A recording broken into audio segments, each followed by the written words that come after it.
过去每当看到一本新书，我总是雄心勃勃想好好把它读完，但是打开书过了3分钟后，我就梦周公去了。你跟我有一样的困扰吗？接下来要跟大家介绍一本书，如何阅读一本书，是由莫提莫·艾德勒与查理·范多伦在1940年出版，并在1972年改版的一本老书，但这本老书对阅读技术的提升很有帮助。这本书共分成4篇，第1篇阅读的层次，第2篇层次3分析阅读，第3篇不同读物的阅读技巧，第4篇层次4主题阅读与阅读的最终目标。第1篇谈到阅读的概念，以及层次1基础阅读与层次2检视阅读，掌握前2个层次基本就可解决大部分的书了。第2篇谈到分析阅读，这是深入消化咀嚼一本书的技巧，重点不在读快，而是读透。这篇难度很高，需要重复阅读与实践才能掌握。第3篇是操作手册性质，当你面对不同类型的书时，可以查找该类型的阅读技巧。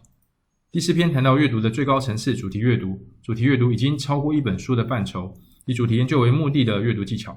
最后这本书也以阅读的终极目标提升心智作为本书的总结，激励大家动起来开始阅读吧。最后来说明一下对我最有帮助的检视阅读。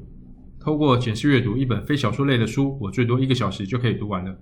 检视阅读可以分为4个步骤。第一步，从书的外观资讯获得对书的基本认识，至少了解这本书是什么类型及可能会讲的内容。书的外观资讯包括封面、封底、书衣、书名、标题等等。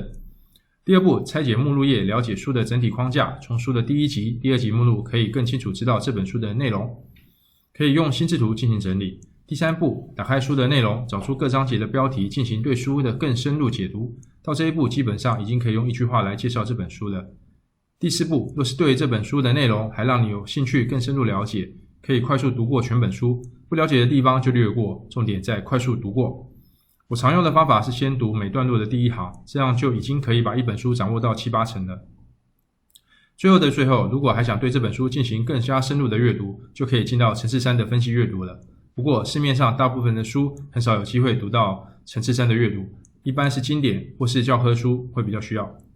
当你掌握了如何阅读一本书的技巧之后，你不仅可以带着雄心勃勃的热情开始一本书，也可以带着愉悦开心的心情完成一本书，并带给你心灵上的满足。希望大家都可以享受阅读的乐趣。以上是今天的分享，谢谢各位观看。